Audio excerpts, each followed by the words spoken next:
Hey guys, how's it going? On today's video, we're going to be refreshing this G260 manual trans from an E30. I'm not going to go and actually tear the internals apart. We're just going to be replacing the seals and upgrading a few things. If you want to check out someone that actually tore this apart, I'll link a video down in the description.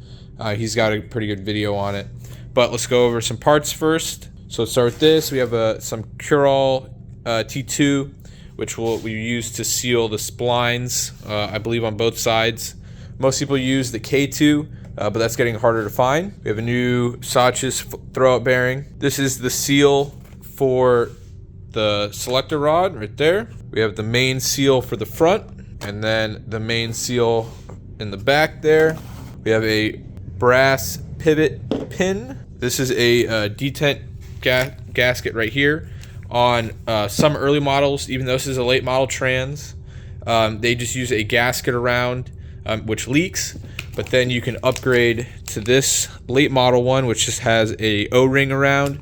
Although I'm not too happy that it came all corroded, even though it's a brand new part, but it is what it is. We have a new clutch fork, a new retainer spring, and then I got a Garagistic shifter kit, as well as their Supreme shifter. I'm just waiting on a rod to come in. So we have the front bushings, the clip, a rear carrier with a Delrin bushing. What else am I missing here? That's got all that. New shifter cup. We have a drain and a fill plugs for the trans. Those are the part numbers. And then we got two 95A trans bushings. I might switch back to 80A, not 100% sure yet. Obviously, you're going to need a shifter arm. And then for my clutch, I am running a Spec Stage 3 Plus clutch. There we go. Some people said that the clutch didn't come with a pilot bearing and a throwout bearing. So I ordered an extra one just in case, but it does, so you won't need to use that. And then here are the part number for the pressure plate bolts. There you go. And I'll be running a RHD lightweight flywheel, which I have somewhere in the back. And then the only other thing that I'm missing is a new, or used, I should say, I have one somewhere, reverse switch. I'm gonna have to replace this since it's missing the prongs on the outside. So let's go ahead and get this thing drained, and then we'll start disassembling. All right, got the trans draining, 3 jack stands, draining underneath. Was a good amount of sediment at the bottom here, so a little concerning, but I'm gonna be going with a 6-speed trans eventually anyway, so that's okay. I do have a backup G260.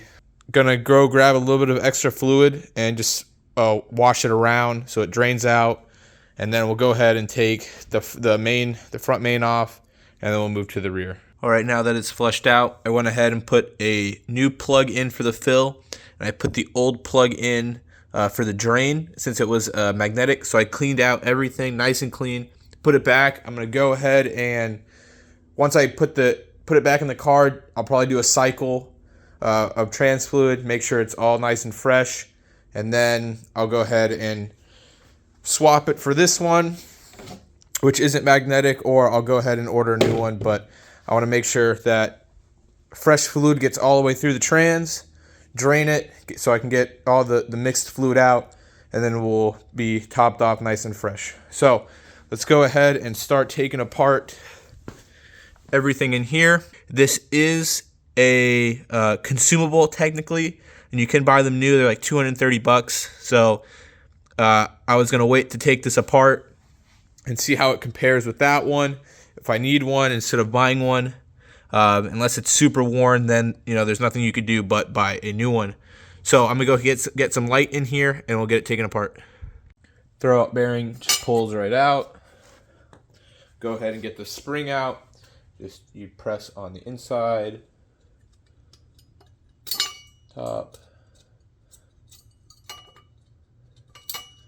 bottom, spring falls out.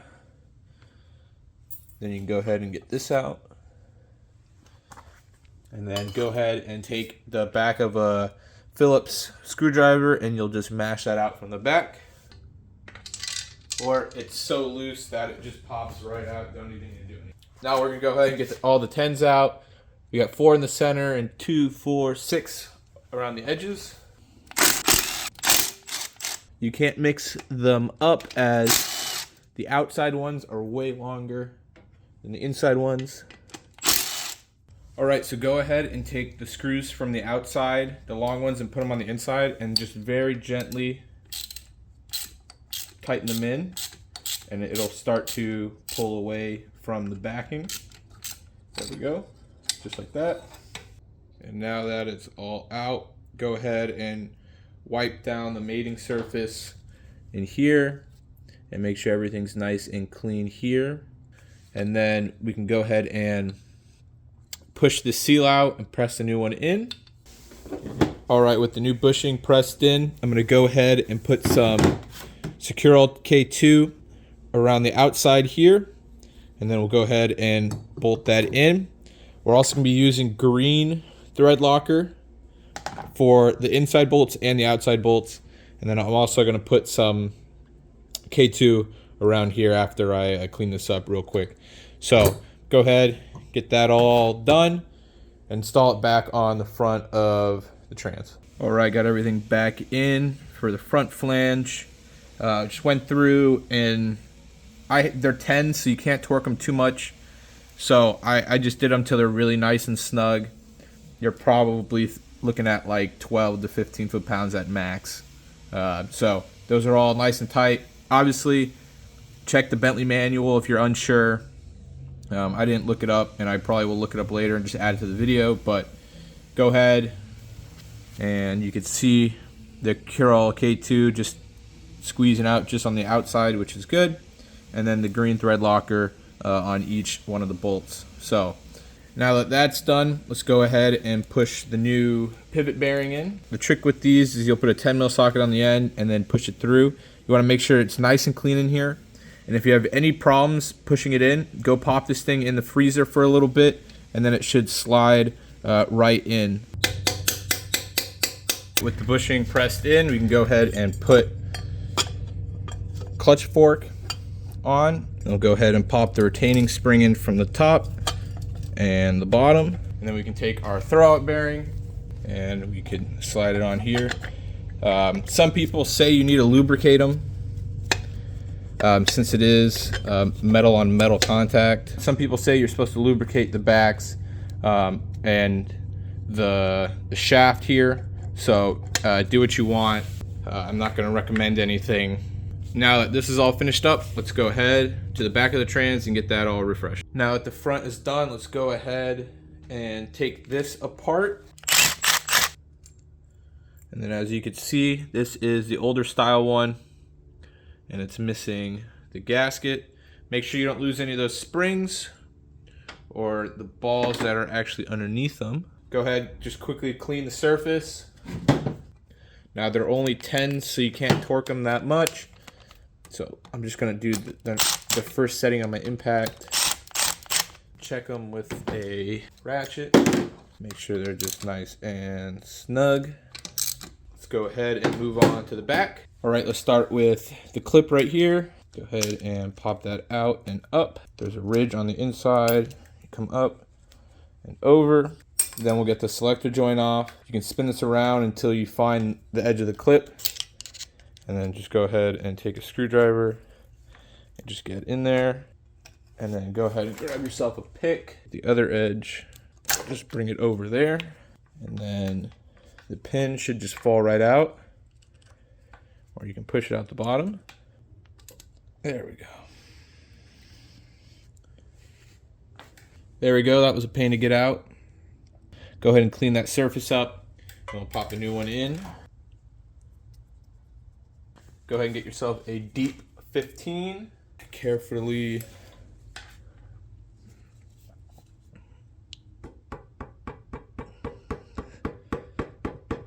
now with the selector bushing done, let's go ahead and pop the clip out. So we'll need a flathead. Now you should be replacing this with a new one. Here's the part number that I forgot in the beginning. Probably should replace the nut as well, but for now it's okay. We're gonna use a thin wall 30mm socket in there, get it out.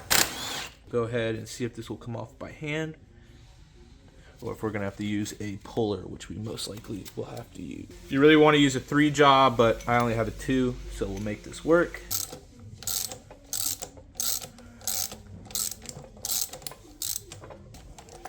There we go. Alright, so when putting the seal back in, there's no lip on the inside for it to seat. So you're gonna go ahead and just get it nice and flat. I don't have a big enough socket, so we're just gonna very carefully tap the seal in. And then when we're reinstalling the flange, which I still have to go through and clean, you wanna make sure you put K2 Cure-All on all the threads when you put it on. So you can see those are all filled. Then we'll go ahead and put it on. And obviously just put it on enough until you can get the nut back on. So from what I read, you want to tighten it to 125 foot-pounds, and then what you're gonna do is you're gonna loosen it, and then you're gonna re-torque it to 90 foot-pounds. So I'm gonna go ahead and add some thread locker to this. I'm actually gonna put a bead on the back here of the K2. Go ahead and torque that. I already did the 125, hit it with the impact. Again, should you do it? Probably not. Do it the correct way.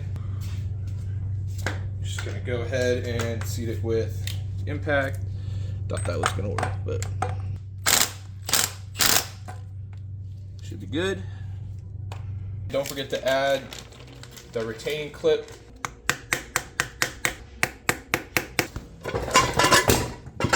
Well, we all knew that was a terrible idea. Great for draining, but not good in theory.